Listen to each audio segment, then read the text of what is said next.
நமக்கு வெளியில இருக்கிற எதிரிகளை ஜெயிக்கிறதுக்கு முன்னாடி நமக்குள்ள இருக்கிற எதிரிகளை முதல்ல ஜெயிக்கணும். நமக்குள்ள இருக்கிற இந்த ஒரு எதிரிய ஒழிச்சிட்டோம் அப்படின்னாவே மற்றது எல்லாமே தெரிச்சு ஓடிரும் அப்படின்னு தாங்க சொல்ல முடியும். கவலை, கோபம், பொறாமை இது எல்லாமே ஓடி போயிருங்க. சுறுசுறுப்பா இரு அப்படின்னு சொன்னா நம்ம கேட்க மாட்டோம். ஆனா சுறுசுறுப்பா இருக்கிறதோட பலன்கள் என்னென்ன அப்படிங்கிறத நாம் உணர்ந்துட்டோம் அப்படின்னா கண்டிப்பா நம்ம சுறுசுறுப்போட இருப்போம். Hi friends, welcome to my channel வெள்ளை மனது. நான் உங்ககிட்ட பேசிகிட்டு இருக்கிறது புஷ்பா ராஜேந்திரன். வணக்கம் சொந்தங்களே. என்னடா சொந்தங்கள்னு சொல்கிற அப்படின்னு பார்க்குறீங்களா? ஹாய் ஃப்ரெண்ட்ஸ் அப்படின்னு சொல்கிறதுல ஏதோ ஒரு டிஸ்டன்ஸ் இருக்கிற மாதிரியே எனக்கு ஒரு ஃபீல் ஆகுதுங்க. அதனால தான் சொந்தங்களே அப்படின்னு சொல்கிறேன். வணக்கம் சொந்தங்களே, எல்லாரும் எப்படி இருக்கீங்க? நல்லா இருப்பீங்க அப்படின்னு நம்புகிறேன். இன்றைக்கி என்ன பதிவு பார்க்க போகிறோன்னா, நமக்குள் இருக்கும் எதிரிகளை பற்றி தாங்க பார்க்க போகிறோம்.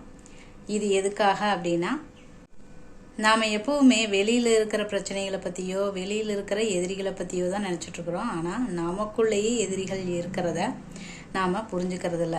நமக்குள்ளே இருக்கிற எதிரிகளை ஒழிச்சிட்டோம் அப்படின்னாவே நம்ம வெளியில் இருக்கிற எதிரிகளுக்கு பயப்பட வேண்டியது இல்லைங்க. அதுக்காக தான் வீடியோக்குள்ளே போகிறதுக்கு முன்னாடி நிறைய சப்ஸ்கிரைபர் ஃப்ரெண்ட்ஸும் வந்திருக்கீங்க, கமெண்ட்ஸும் நிறைய பேர் பண்ணியிருக்கீங்க. எல்லாத்துக்குமே நன்றிங்க.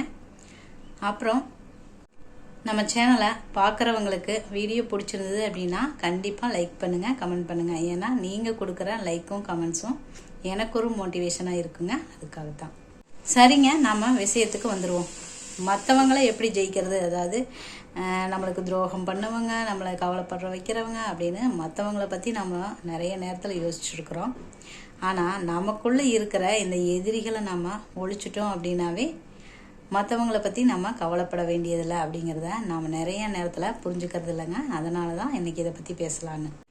அதில் முதல்ல நம்ம பார்க்க போகிறது சோம்பலை பற்றி தாங்க பார்க்க போகிறோம். அதுக்கப்புறம் கவலைகள், பொறாமை, மற்றதை பற்றியெல்லாம் அடுத்தடுத்து வர வீடியோவில் கண்டிப்பாக சொல்கிறேன். அதுக்கு முன்னாடி நம்ம இந்த சோம்பல் அப்படிங்கிற ஒரு எதிரியை நம்ம ஒழிச்சிட்டோம் அப்படின்னாவே மற்ற எதிரிகள் எல்லாமே நம்மக்கிட்ட இருந்து வெளியே ஓடி போயிடுவாங்க அப்படின்னு தாங்க சொல்ல முடியும். நான் எப்படி இவ்வளோ கான்ஃபிடெண்ட்டாக சொல்கிறேன் அப்படின்னு பார்த்தீங்கன்னா, சோம்பல் அப்படிங்கிறத ஒழிக்கணும் அப்படின்னா காலையில் நம்ம நேரமே எந்திரிக்கணும். அந்த நேரமே எந்திரிக்கிற அந்த ஒரே ஒரு வேலையை மட்டும் நம்ம கஷ்டப்பட்டு பண்ணிட்டோம் அப்படின்னாவே எல்லா விஷயத்திலுமே நம்ம ஜெயிச்சிட்டோம் அப்படின்னு தாங்க அர்த்தம். அது நம்ம உணர்ந்தோம்னா மட்டும்தான் புரியும். ஒரு விஷயத்தை நம்ம செய்யணும் அப்படின்னு ஆசைப்பட்டோம் அப்படின்னா அதை முதல்ல ஸ்டார்ட் பண்ணணும். ஏன்னா தொடக்கம் அப்படிங்கிறதே பாதி வெற்றி தான் அப்படின்னு கூட சொல்லுவாங்க இல்லைங்களா? அந்த மாதிரி நாம் என்ன நம்மளுக்கு வேணும், நாம் என்ன செய்யணும் அப்படின்னு நினைக்கிறோமோ அதை கண்டிப்பாக நம்ம தொடங்கி பார்க்கணும்.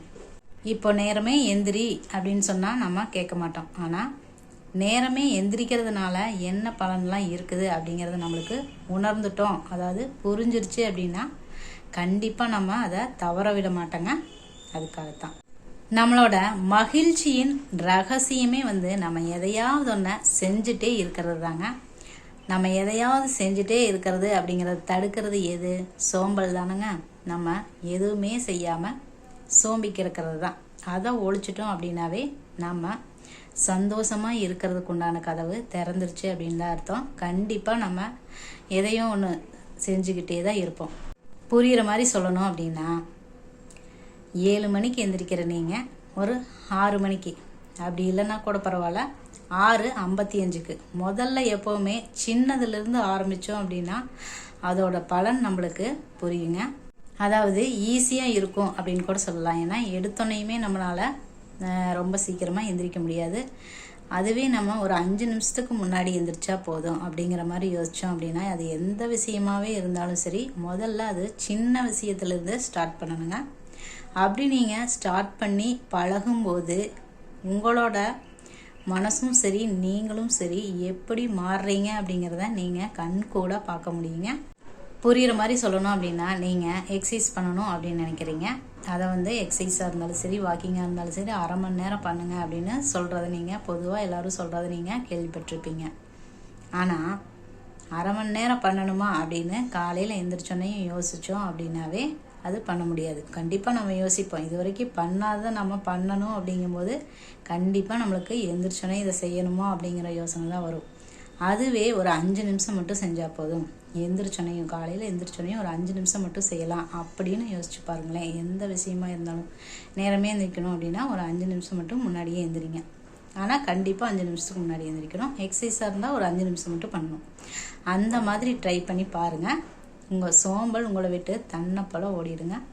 அப்படி நீங்கள் ஃபாலோ பண்ணும்போது கண்டிப்பாக சீக்கிரமே எந்திரிப்பீங்க. அப்படி எந்திரிக்கும்போது உங்களோட வேலைகளை சீக்கிரமாக முடிச்சிருவீங்க. உங்களுக்கு எக்ஸ்ட்ரா நேரம் இருக்கிற மாதிரி இருக்கும். அப்படி இருக்கும்போது நீங்கள் இவ்வளோ நாளாக எதை நீங்கள் செய்யணும்னு நினச்சிட்டு இருந்தீங்களோ அது கண்டிப்பாக உங்களுக்கு செய்யக்கூடிய ஒரு ஆற்றல் கிடைக்கும் அப்படின்னே சொல்லலாங்க. நீங்கள் இது வரைக்கும் செய்ய முடியாமல் போனதை கூட செய்யக்கூடிய ஒரு ஆற்றல் உங்களுக்கு வர்றதை நீங்கள் கண்டிப்பாக கண்கூடாக பார்ப்பீங்க. அப்படி நீங்கள் சோம்பலை நீக்கிட்டு உங்களோட வேலையை நீங்கள் செய்ய தொடங்கும் போது மற்றவங்களை பற்றி யோசிக்கிறதே நேரம் இருக்காது. அப்படி இருக்கும்போது எந்த கவலையுமே உங்களை தாக்காதுங்க. ஏன்னா மகிழ்ச்சி அப்படிங்கிற ஒரு விஷயம் இல்லை அப்படின்னா வாழ்க்கை அப்படிங்கிறது சுமக்க முடியாத சுமையாக மாறிடுங்க. அதனால் சோம்பலை நீக்கிட்டு உங்களோட மகிழ்ச்சிக்கு உண்டான வழியை உருவாக்குறதுக்கு முயற்சி பண்ணுங்கள். இன்னொரு முக்கியமான விஷயம் என்ன அப்படின்னு பார்த்தீங்கன்னா, காலையில் எழுந்தோன்னையுமே பாசிட்டிவானதாக திங்க் பண்ணுங்கள். அதாவது நீங்கள் என்ன உங்களுக்கு வேணும்னு ஆசை இருக்குதோ, ஏதாவது நடக்காது அப்படின்னு நினச்சிட்ருப்பீங்க, அது நடக்கிற மாதிரி ஒரு கற்பனை, ஒரு 5 மினிட்ஸ் மட்டும் நடக்கிற மாதிரி ஒரு கற்பனை செஞ்சுக்குங்க எந்திரிச்சோனையும். அப்படி செஞ்சுட்டு எந்திரிச்சு பாருங்கள். அதுக்கப்புறம் நீங்கள் நினைக்கிறது எல்லாமே நடக்குங்க. ஏன்னா நம்மளோட எண்ணங்களுக்கு அவ்வளவு மிகப்பெரிய சக்தி இருக்குதுங்க. அதை நம்ம எழுந்தோனையும் செஞ்சுட்டோம் அப்படின்னா அந்த நாள் பூராவே மகிழ்ச்சியான ஒரு நாளாக அமையுங்க. எழுந்தோனையுமே நம்ம நெகட்டிவாக திங்க் பண்ணிட்டோம் அப்படின்னா அந்த நாள் வேஸ்ட்டாக போயிருங்க. அதனால் இனிமேல் ஒவ்வொரு நாளையுமே இன்றைக்கி மார்கழி 1, இன்றையிலிருந்தே நீங்கள் இதை ஆரம்பிக்கலாம். 2025க்கு இன்னும் ஒரு 14 நாள் இருக்குதுன்னு அப்படின்னு நினைக்கிறேன். அதுக்குள்ளேயே நீங்கள் உங்களோட சோம்பல் இருந்துச்சு அப்படின்னா அதைய போக்கி 2025 அப்படிங்கும்போது நீங்கள் சுறுசுறுப்பான ஒரு ஆளாக மாறி இருப்பீங்க. அதுக்கு என்னுடைய மனமார்ந்த வாழ்த்துக்கள்ங்க. இந்த வீடியோ உங்களுக்கு பயனுள்ளதாக இருந்துச்சு அப்படின்னா ஒரு லைக் பண்ணுங்கள், கமெண்ட் பண்ணுங்கள். யாருக்காவது தேவைப்படும் அப்படின்னு நினச்சிங்கன்னா ஷேர் பண்ணுங்கள். தேங்க்யூ.